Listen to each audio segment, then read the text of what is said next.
Alright, so this is the whole reason why we did the oil change. It was maintenance due soon, B1 indicator on the dash.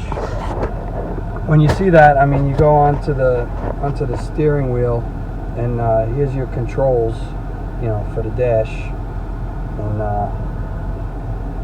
you go down, and since I just started, it said please wait, so it's checking, but I think it's actually trying to get the coordinates for the navigation. Oil life was 15%, still says 15%, doesn't automatically reset. So once you're on that screen, again, I down, just keep going down until you get to that oil life percentage, B1, and then you're going to use the reset button. You're going to hold that, press it in, hold it down, wait, keep it down, keep it down, keep it down.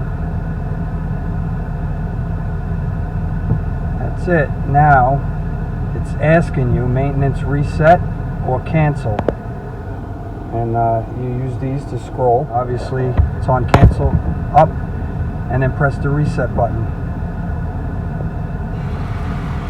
Maintenance reset complete, oil life 100%.